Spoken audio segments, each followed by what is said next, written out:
Evangelho de João, capítulo 13.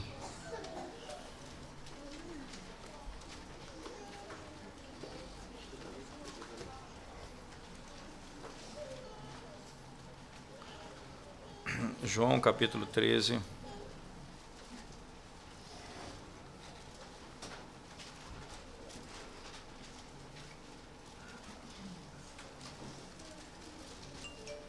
Nós vamos ler a partir do verso 12 até o 20. Depois de lhes ter lavado os pés, tomou as vestes e, voltando à mesa, perguntou-lhes: compreendeis o que vos fiz? Vós me chamais o Mestre e o Senhor, e dizeis bem, porque eu sou. Ora, se eu, sendo o Senhor e o Mestre, vos lavei os pés, também vós deveis lavar os pés uns dos outros. Porque eu vos dei o exemplo para que, como eu vos fiz, façais vós também. Em verdade vos digo que o servo não é maior do que o seu senhor, nem o enviado maior do que aquele que o enviou. Ora, se sabeis estas coisas, bem-aventurados sois, se as praticardes. Não falo a respeito de todos vós, pois eu conheço aqueles que escolhi, e antes para que se cumpra as Escrituras, Aquele que come do meu pão levantou contra mim o seu calcanhar. Desde já vos digo, antes que aconteça, para que, quando acontecer, creiais que eu sou. Em verdade vos digo, quem recebe aquele que eu enviar, a mim me recebe, e quem me recebe, recebe aquele que me enviou. Amém. Vamos à presença de Deus mais uma vez em oração, irmãos. Pai Santo, quando lemos a Tua palavra e ouvimos a Tua voz, pedimos ao Senhor mais uma vez que se apiede de cada um de nós, nos dando graça para falarmos a Tua palavra com intrepidez e para ouvirmos a Tua voz com o coração quebrantado. Fala conosco essa noite. Mais uma vez rogamos em nome de Jesus. Amém. Nós temos, irmãos, nós temos a certeza, à luz da Escritura Sagrada, que tudo aquilo que Jesus Cristo faz, o que Ele ensina, não é simplesmente teoria para ser discutida, mas verdade para ser praticada. Não existe um conhecimento que vai apenas me levar a entender alguma coisa, sem me levar ao mesmo tempo a viver aquela verdade. Nós acabamos, no domingo passado, de narrar ou analisar a primeira parte do texto que trata sobre a sessão ou o que se chama de lava-pés, né? Aquilo que aconteceu com Jesus Cristo e como Ele operou aquele evento e qual o significado dele naquele momento. Nós vimos então que o que Cristo estava ensinando ali era muito mais do que simplesmente a ideia de que um sacramento estava sendo estabelecido na igreja e que a partir dali a igreja deveria participar ou fazer uma sessão de lava-pés pelo menos uma vez por ano. Não seria e não era essa a intenção de Cristo, não é? Não foi essa a intenção. O que Cristo está nos ensinando aqui, como vimos domingo passado, é exatamente que Ele deixou sua glória, vestiu o seu avental, a sua roupa para servir, e Ele veio buscar o seu povo. Se você voltar comigo para o capítulo 13, por favor, no início do texto, você vai acompanhar as palavras de João narrando os fatos. Ele diz assim, no verso 3, ele disse: sabendo este que o Pai tudo confiara às suas mãos, e que ele viera de Deus e voltava para Deus. No verso, ele veio, a narrativa é clara, ele veio de Deus e voltaria para Deus. No verso 1, acompanhe de novo comigo. Ora, antes da festa da Páscoa, sabendo Jesus que era chegado a sua hora de passar desse mundo para o Pai, tendo amado os seus que estavam no mundo. Veja, Jesus Cristo descreve aqui como ele amou os seus, né? E entende que o mesmo João, o mesmo Evangelho de João vai dizer no capítulo 3, porque Deus amou o mundo, né? Isso não é contraditório o que ele está dizendo aqui, porque mundo ali não significa que ele amou todas as pessoas, ele amou os seus. Ele amou os seus, ele conhece os seus. E esse é um tom que ele vai sendo desenvolvido no capítulo. Veja, por favor, na mesma sessão, agora na parte que lemos hoje, não é? Ele diz assim, depois de ter lavado os pés, verso 12, tomou as vestes, voltando à mesa, perguntou-lhes, compreendeis o que vos fiz? Vocês compreendem o que eu acabei de fazer? Não é? E aí, na sequência, ele vai dizer, no verso 16 em diante, acompanhem comigo, ele diz, em verdade vos digo que o servo não é maior do que seu senhor, nem o enviado maior do que aquele que o enviou. Ora, se sabeis estas coisas, bem-aventurados sois se as praticardes. Não falo a respeito de todos vós, pois eu conheço aqueles que escolhi. Pois eu conheço aqueles que eu escolhi. Eu não me refiro a todos, mas àqueles que eu escolhi. Mas antes é para que se cumpra a Escritura. Aquele que come do meu pão levantou contra mim o seu calcanhar. Aquele que come do meu pão levantou contra mim o seu calcanhar. Jesus veio do Pai, vai voltar para o Pai, e veio porque amou os seus e amou até o fim. Então ele se despe no sentido não da sua divindade, mas ele deixa a glória, não a sua divindade. Ele é Deus, permanece Deus e nunca deixa de ser Deus. Torna-se homem e vem exatamente servir. E ele vai, ao servir, limpando os pés, lavando os pés dos discípulos. Pedro diz, Senhor, eu deveria lavar os teus pés, o Senhor vai lavar os meus. Jamais. Jesus disse, se eu não lavar os teus pés, não tem parte comigo. Aquele a quem eu não lavar, não tem parte comigo. Jesus estava dizendo na sequência, e essa é a palavra de Cristo claramente, aquele que já foi lavado uma vez, não precisa ser lavado a segunda vez. Então, é óbvio que aquilo que ele estava fazendo representava, por meio de imagem, a gloriosa obra da redenção. Não é? E isso é descrito simplesmente nessa imagem. Veja, por favor, no versículo 4 especificamente, do capítulo 13, ele diz, levantou-se da ceia, tirou a vestimenta. Veja, ele tira a vestimenta e tomando uma toalha, cingiu-se. Ele tira a sua vestimenta e se veste como servo. Ele é Deus e se torna servo por amor àqueles a quem ele escolheu e amou antes mesmo da fundação do mundo. Tendo feito isso, Jesus então se volta aos discípulos e pergunta a eles no verso 12. Depois de ter-lhes lavado os pés, tomou as vestes e voltando à mesa perguntou-lhes, compreendeis o que fiz?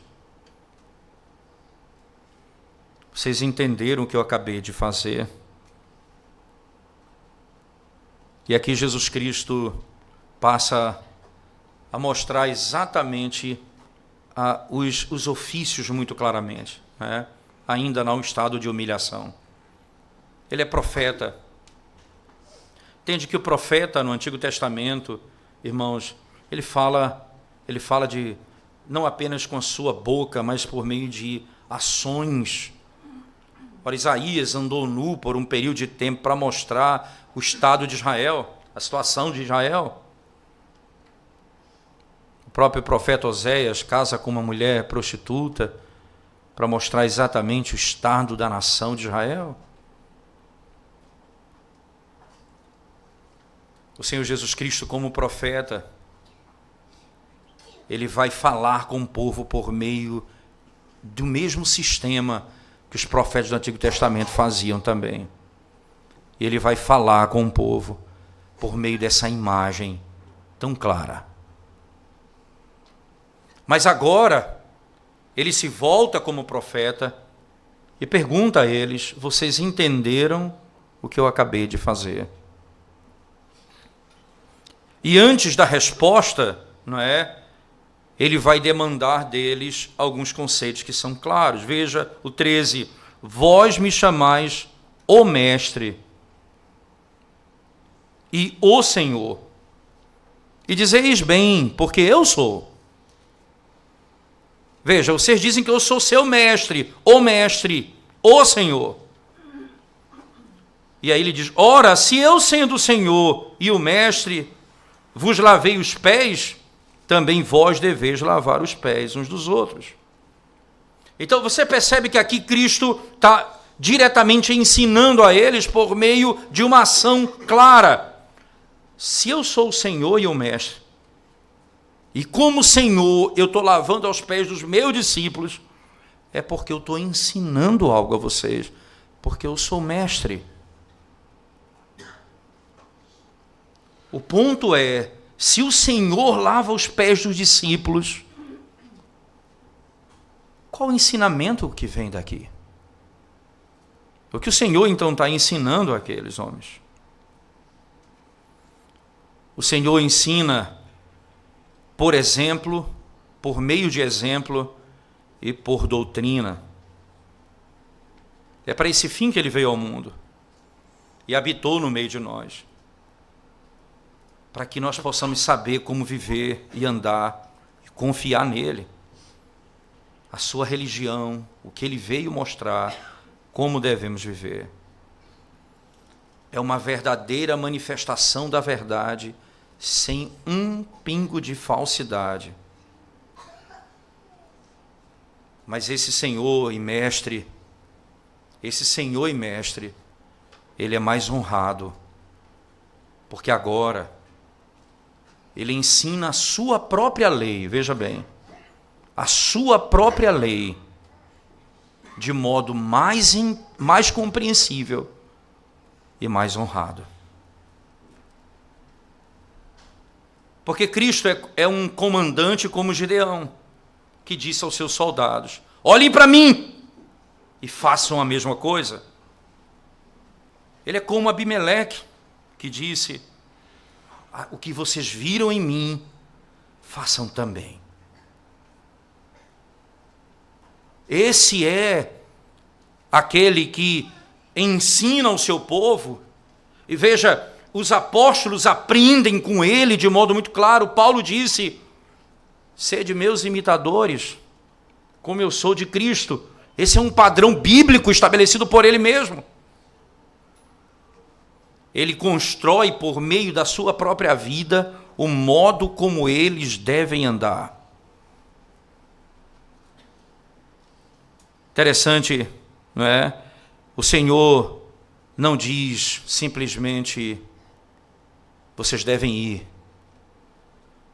O Senhor diz: venham comigo. O Senhor não diz: lavem os pés uns dos outros. Primeiro ele lava os pés dos discípulos e diz: façam o que eu fiz.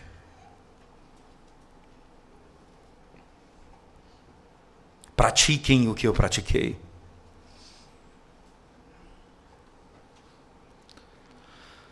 Essa talvez seja a maior luta em todos os níveis da nossa autoridade, em qualquer relacionamento.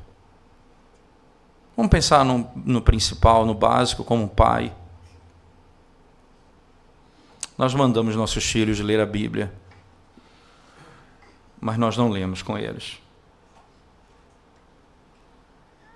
Nós mandamos nossos filhos orarem, mas nós não oramos com eles.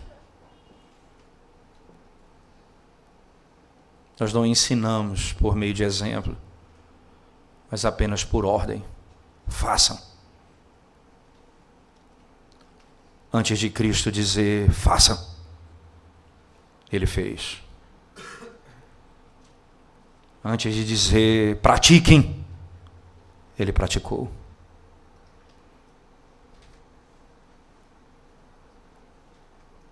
Em qualquer nível de relacionamento, essa liderança precisa ser restaurada. Seja como pai, seja como marido, seja como pastor, seja como presbítero, seja como patrão, seja como for. Essa é uma liderança que precisa ser resgatada. Isso nós não podemos nos esquivar em hipótese nenhuma, irmãos. Nós fazemos o que ele fez. Ele nos deu uma cópia disso, para podermos ser exatamente assim. Interessante, João, na primeira carta, queria que você abrisse sua Bíblia comigo, 1 João, capítulo 4, verso 17, por favor. 1 João, capítulo 4, verso 17, diz assim: nisto é em nós aperfeiçoado o amor, para que no dia do juízo mantenhamos confiança, pois segundo ele é, também nós somos neste mundo. Segundo como ele é, também nós somos neste mundo. Interessante que na mesma carta de João, no capítulo 2, por favor, verso 6, veja o que diz a palavra de Deus. 1 João 2,6 diz assim: aquele que diz que permanece nele, esse deve também andar assim como ele andou. Veja, não como ele simplesmente te ordenou, mas como ele andou, como ele fez,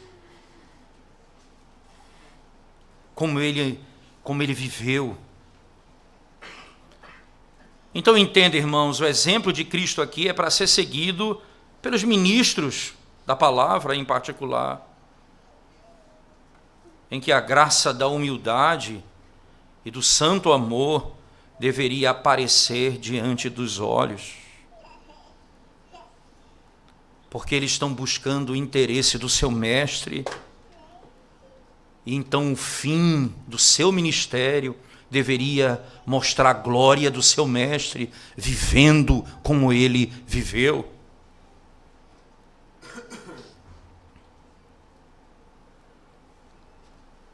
Tanta arrogância, líderes que dão ordens e que ensinam apenas por ordens e não pelo santo amor, e não pelo exemplo. Quando Cristo enviou os seus apóstolos pelo mundo como seus agentes, foi com essa obrigação e com essa responsabilidade que ele o fez. Foi exatamente assim que ele fez. Na primeira carta de Paulo aos Coríntios, veja só se não foi isso que o Senhor ensinou. Primeira carta de Paulo aos Coríntios, capítulo 9, por favor, verso 22. Acompanhe comigo as Escrituras. Primeira carta de Paulo aos Coríntios, 9, verso 22, diz assim: fiz-me fraco para com os fracos, com o fim de ganhar os fracos. Fiz-me tudo para com todos, com o fim de, por todos os modos, salvar alguns. Fiz-me tudo para com todos. Eles faziam o que era necessário às suas mãos, com o objetivo de ver os homens aos pés de Cristo. Interessante, irmãos. O que eu fiz, o Senhor está dizendo, aos seus pés sujos. O que eu fiz aos teus pés sujos, faça as almas poluídas, contaminadas dos pecadores. O que eu fiz aos teus pés imundo, faça com a alma daqueles que foram contaminados com o pecado. Lave-as.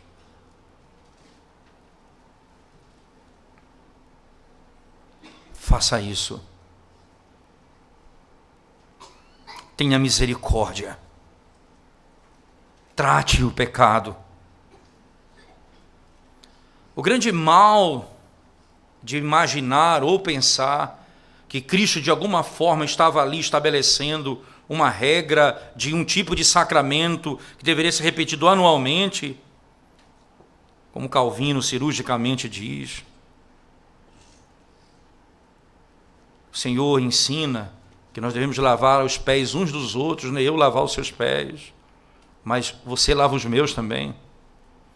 Então, a própria ordem, veja, a própria manifestação do sacramento estabelecido pela Igreja Católica hoje é um lavando os pés do outro. Veja o que Jesus Cristo diz no texto. Volte comigo lá em João, por favor, as palavras do próprio Senhor. João capítulo 13, diz assim o texto sagrado.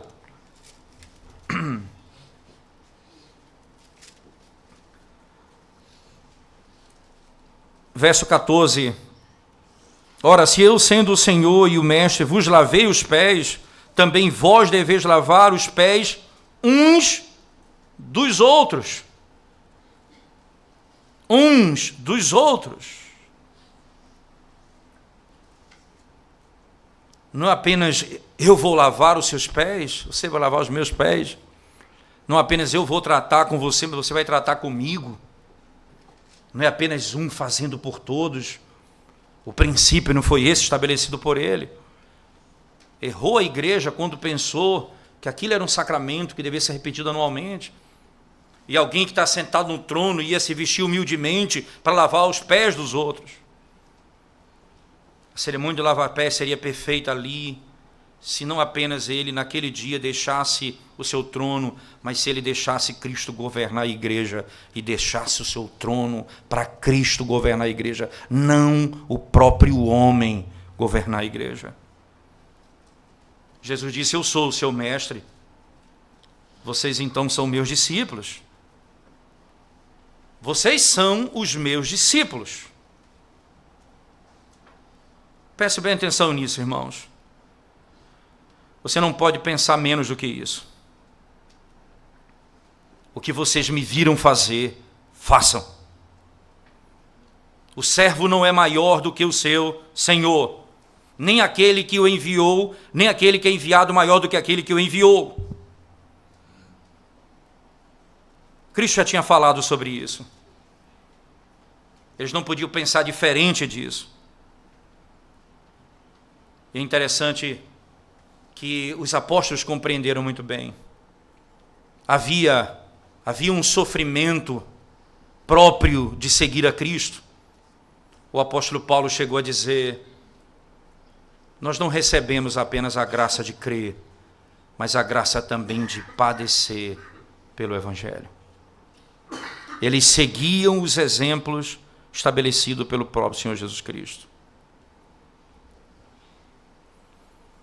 Eles deveriam pensar com humildade, não é? Mas não poderiam pensar de maneira errada. Interessante, talvez os discípulos tivessem interiormente, não é, dificuldade até de lavar os pés uns dos outros. Porque eles vão imaginar assim: logo eu mereço um status maior do que o outro. Veja que isso vai acontecer em pouco tempo com os discípulos. Senhor, me coloca no teu reino, eu quero estar no lugar de autoridade sobre outro. Quem é maior no reino de Deus? Essa discussão surge no coração do homem. Os discípulos questionam quem é maior no reino de Deus. Então o Senhor os lembra do seu lugar. Vocês são servos. Vocês são servos. Essa é a maior dignidade que nós temos. Se Cristo foi humilde e condescendeu, eles devem também viver em humildade e condescender uns com os outros. Imagine, irmãos, que essa lógica estabelecida pelo Senhor Jesus Cristo mostra que nós não somos maior do que o nosso Senhor. Então, muitas vezes, nós pensamos nos nossos direitos. E não poucas vezes, nós lidamos com as pessoas e não ficamos muito felizes quando elas não nos dão aquilo que nós achamos que merecemos. É porque nós pensamos muito acima de nós mesmos. Se nós sempre tivéssemos diante dos nossos olhos um princípio, nós não somos maiores do que o nosso mestre. E o nosso mestre se humilhou dessa forma como está escrito na palavra de Deus. O que Cristo nos ensina, irmãos? Humilhando-se, Ele nos ensina o que é a humildade dignificada. Ele colocou honra sobre essa humildade. Essa é a honra do seguidor de Cristo. Ser chamado igual ao seu mestre. O mundo pode não te reconhecer. O mundo pode não te entender. O mundo pode não te dar a glória que você acha que merece. Ou que eles acham que você talvez mereça. Mas só há uma glória que o servo quer. É parecer com o seu mestre. Essa é a honra que o servo deseja. É ser igual ao seu mestre. E o Senhor dignificou a humildade.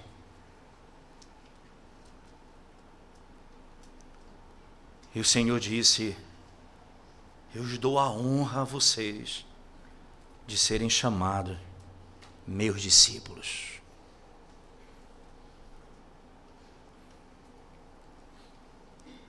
Quando você lava o outro que é poluído pelo pecado. Quando você estende sua mão para socorrer o que está destruído pela iniquidade. Quando você opera dessa forma, você recebe a maior dignidade que o homem pode ter, de parecer com Cristo. Eu sempre, na vida, a gente vai passando por algumas experiências na vida, e comumente nós somos tentados a pensar muito sobre a honra do nosso próprio nome. E o nosso nome vai tanto para a lama, se fala tão mal, que você às vezes fica meio que angustiado com isso. Mas no decorrer da caminhada cristã você vai aprendendo algumas coisas importantes. Preciso ainda aprender muito. Mas uma delas que o Senhor tem buscado me ensinar é quando alguém diz assim: tem alguém que fala mal do Senhor. Então eu digo: graças a Deus. Pior se eu falasse mal dele.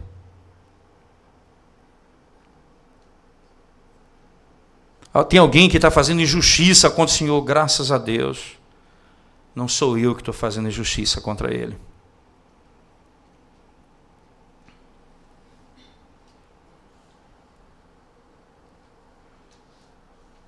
Porque quando você sofre injustiça, você parece com teu mestre. Mas quando você pratica a injustiça, você também parece com teu mestre, que não é Cristo.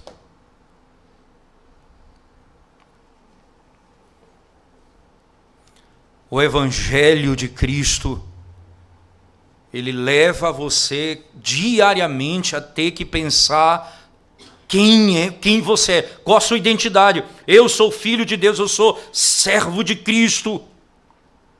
Então ele diz o seguinte a você: não pense nada abaixo disso.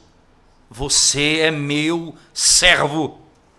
Só tem uma coisa que deve ser pior do que qualquer outra coisa, e isso você não pode se alegrar em estar envolvida nela, é o pecado. Mas de ser chamado servo de Cristo, essa é a humildade dignificada, é a humilhação exaltada, ser parecido com Cristo.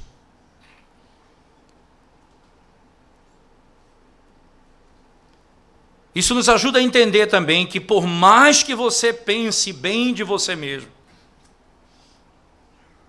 nunca ultrapasse isso. Eu sou servo de Cristo. Veja, não pense abaixo disso. E cuidado para não pensar nada mais além disso.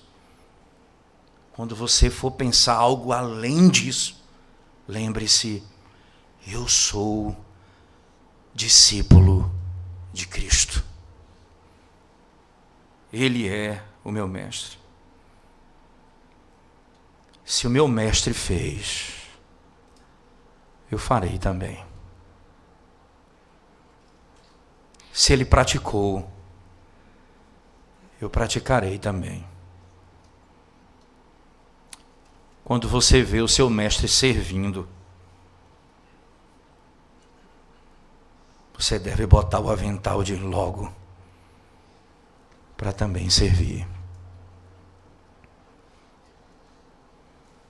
Isso é interessante notar que se fala que o trabalho diaconal é um trabalho do serviço. Veja, é o serviço diaconal, é um trabalho, mas o trabalho da palavra, a Bíblia também chama de serviço. É o serviço da pregação e o serviço do cuidado com o necessitado. Tudo é serviço. A honra desse ministério está em servir. A dignidade desse ministério está em fazer o que Cristo fez.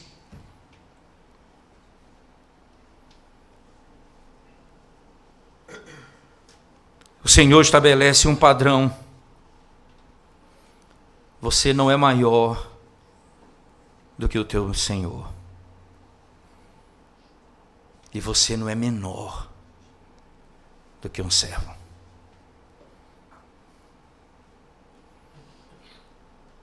A humildade dignificada. Então o Senhor continua na sequência do texto, por favor, acompanhe comigo, no verso 17.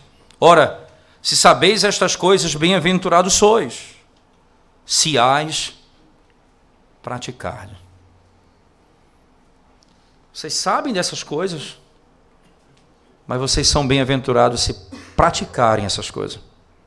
Não é saber da coisa, é praticar a coisa. Ora, não é esse o princípio do Sermão do Monte, quando Jesus encerra o Sermão do Monte? Aquele que constrói sua casa sobre a areia, o que constrói sua casa sobre a rocha. Quem é o que constrói a casa sobre a areia? É o que ouve a palavra, mas vindo a tempestade, o vento, ele sopra, porque ele construiu a casa sobre a areia, porque ele ouve e não pratica. E quem é o que constrói a casa sobre a rocha? É o que ouve a palavra e a pratica. Nós somos discípulos não porque falamos, mas porque fazemos aquilo que ele nos ensina. Na sequência, por favor, verso 18 em diante. Não falo a respeito de todos vós, pois eu conheço aquele que escolhi. É antes para que se cumpra a Escritura. Perceba o nosso mestre se vestindo de humildade para poder tirar os seus eleitos do pecado, lavando-os da iniquidade. Ele é aquele que conhece a palavra e governa as Escrituras. Que coisa impressionante. Sabe por que está acontecendo isso? Para se cumprir o que a palavra de Deus diz. É para esse fim que eu estou falando. Aquele que come do meu pão levantou contra mim o seu calcanhar. Desde já vos digo, antes que aconteça, para que quando acontecer, creiais que eu sou. Eu estou dizendo isso. É interessante que essa é uma linguagem própria dos profetas também. Isso nos ajuda muito bem a entender a própria linguagem bíblica, como os profetas lidam com isso. Os profetas no Antigo Testamento faziam exatamente isso. Veja, no livro do profeta Isaías, do capítulo 40 ao 44 ao 46, você vai encontrar isso. O profeta dizendo assim, acerca de Deus: eu sou o alfa e o ômega, o princípio e o fim. Eu falo e executo. E quando acontecer, vocês saberão que eu sou o Senhor. Jesus Cristo faz exatamente a mesma coisa. Porque, irmãos, é desesperador, entende isso? Veja, imagina o que Jesus está ensinando esses homens. Alguém vai me trair, e eu que vim do céu, e vou voltar para o céu, eu vou ser traído, e alguém vai me entregar para que eu seja morto. Mas preste atenção nisso. Eu estou avisando vocês agora, para que quando acontecer, ao invés de trazer frustração e angústia, vocês fiquem cheios de esperança. Porque eu disse antes de acontecer.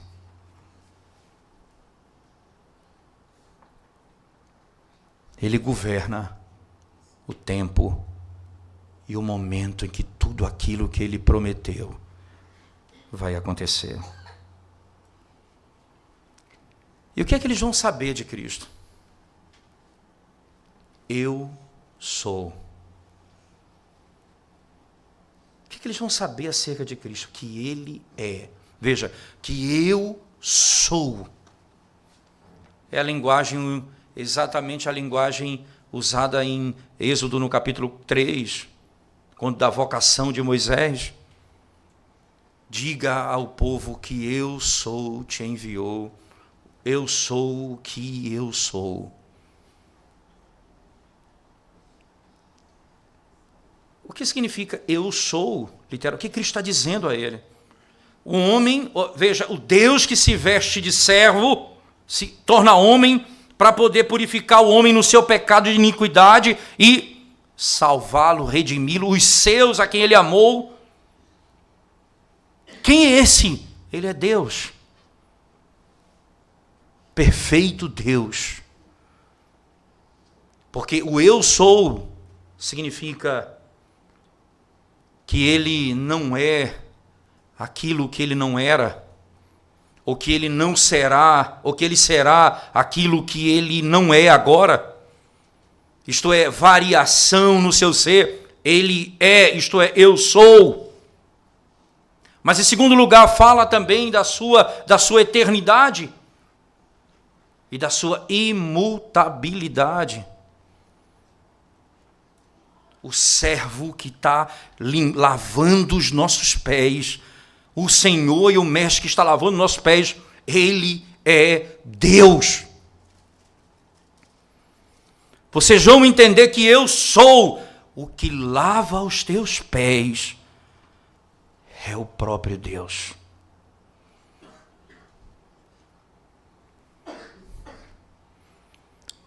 Que maior honra é essa? Você percebe que você parece mais com Cristo quando você serve do que como quando você manda.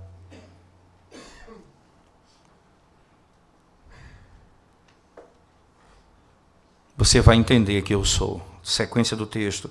Em verdade vos digo, quem recebe aquele que eu enviar, a mim me recebe, e quem me recebe, recebe aquele que me enviou.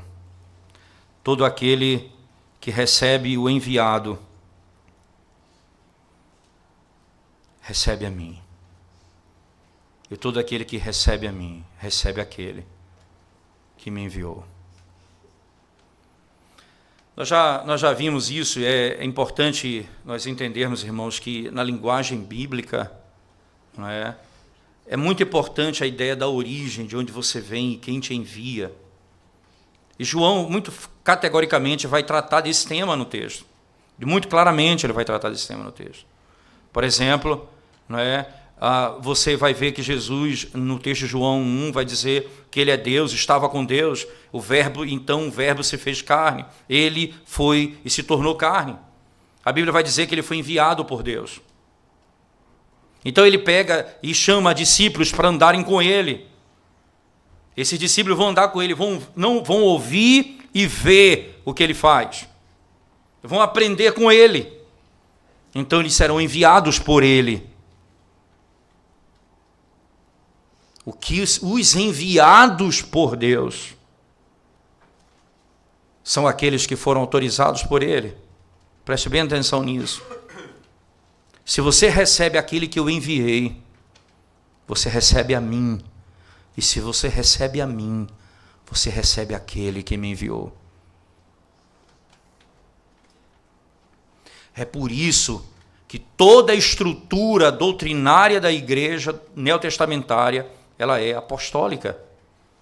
Porque os apóstolos são aqueles que foram enviados por Deus. Não há outro meio, esse é o modo de Deus estabelecer a sua revelação. E como é que eles vão conhecê-los? Por aquilo que eles ensinam e como eles vivem, assim como seu mestre. Por aquilo que eles ensinam e o modo como eles vivem. Eles não tinham também onde reclinar a cabeça. Eles viviam também uma vida muito simples. E não faziam do ministério lugar de enriquecimento e de lucro, mas de serviço ao Senhor.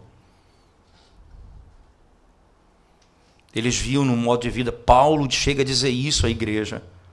Vocês viram a minha conduta no vosso meio. Vocês viram como eu andei no vosso meio. Porque ele segue o padrão que Cristo estabeleceu, a ponto dele dizer: sede meus imitadores, como eu sou de Cristo. Sede meus imitadores, como eu sou de Cristo. Em última instância, irmãos, qual é a única maneira e como é que nós vamos de fato ter na nossa mente e no nosso coração a certeza de que nós estamos fazendo ou preocupados com aquilo que Cristo se preocupa e com aquilo que ele, era a razão da sua vida. Então preste atenção. Por que Cristo fez tudo isso, irmãos? Ele fez isso para a glória do Pai, não tenham dúvida disso. Mas por quem ele fez tudo isso?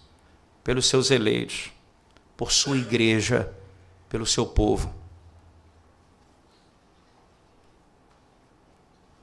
Então, se nós queremos replicar esse espírito de Cristo, nós devemos ter a mesma preocupação de Cristo. E com quem é que ele está preocupado? Com a igreja. A igreja que categoricamente ele veio dar a vida por ela. E não por Judas. O que é que incomoda Jesus Cristo? O que é exatamente que conduz a vida dele? A salvação da sua igreja e do seu povo. Ora, isso então deveria ser o cuidado que nós devemos ter. Então, primeiramente, eu devo pensar assim: no meio do povo de Deus, na igreja do Senhor, eu preciso aprender a lavar os pés uns dos outros. Perdoar o pecado uns dos outros.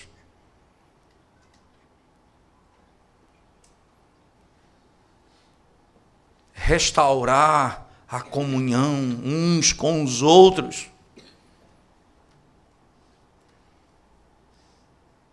É para isso que ele veio, o que ele veio fazer e o que ele veio ensinar diz respeito aos seus eleitos, à sua igreja. E nós não temos, irmãos, como mesmo na igreja, pertencendo ao rol de membros de uma igreja local, nós não temos como afirmar se alguém de fato é eleito ou não, em última instância, mas nós agimos de conformidade com a declaração de fé e com a vida da pessoa.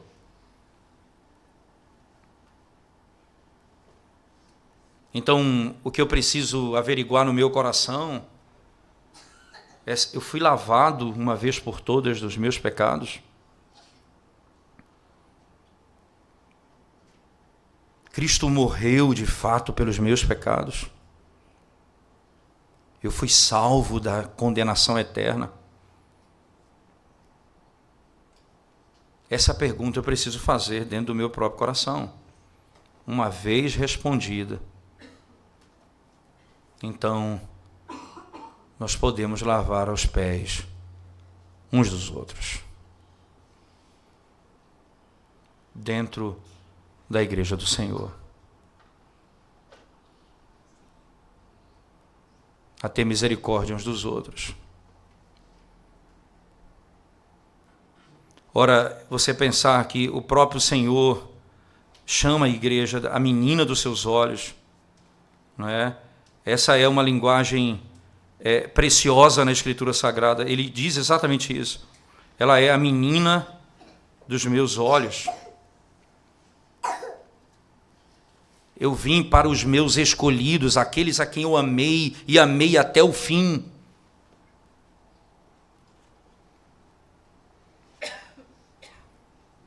Como é que nós tratamos a igreja do Senhor? O que é que você pensa da igreja do Senhor? Da noiva de Cristo, a quem Ele veio lavar, purificar? Quem são os nossos maiores amigos? São aqueles que andam fora da igreja, no mundo, ou aqueles que estão em Cristo? Quem são meus irmãos? Com quem eu tenho prazer de estar?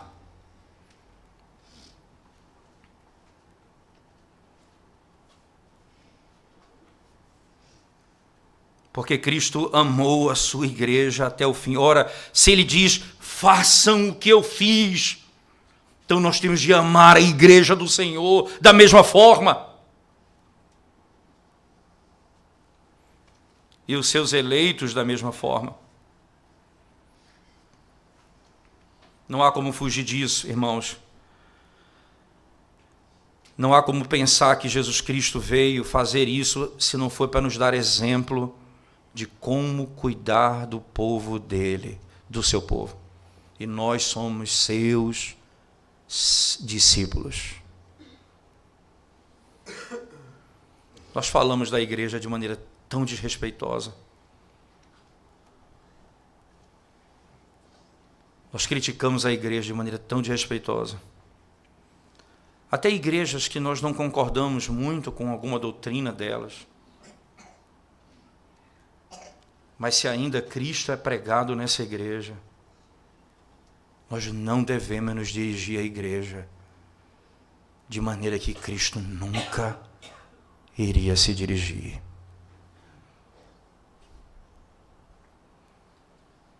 Nunca. Ela é a menina dos seus olhos.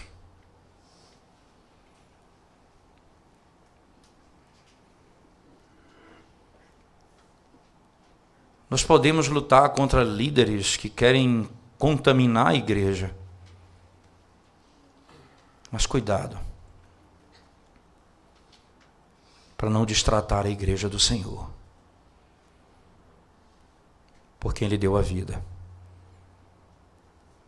E se nós devemos seguir o exemplo dele. Eu os amei, eles são meus até o fim.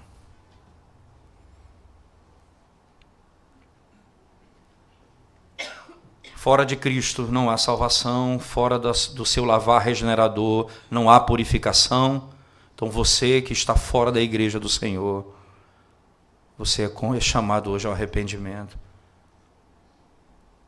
Porque quando você conhecer aquele que veio, deixou sua glória e se vestiu como um servo,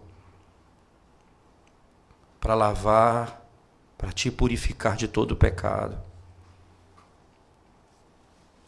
Quando você conhecer, você vai saber que Ele é verdadeiro homem e Ele é o eu sou. Ele é verdadeiro Deus. E quem lavou os teus pecados foi Jesus Cristo, o verdadeiro homem e o verdadeiro Deus. Jesus diz, e encerro aqui, em últimas palavras, vocês não entendem o que eu estou fazendo agora, vocês vão entender depois. Quando Ele voltar a vestir a sua vestimenta de glória, então vocês passarão a entender. Eu encerro. Abra sua Bíblia comigo em Lucas, por favor, capítulo 24.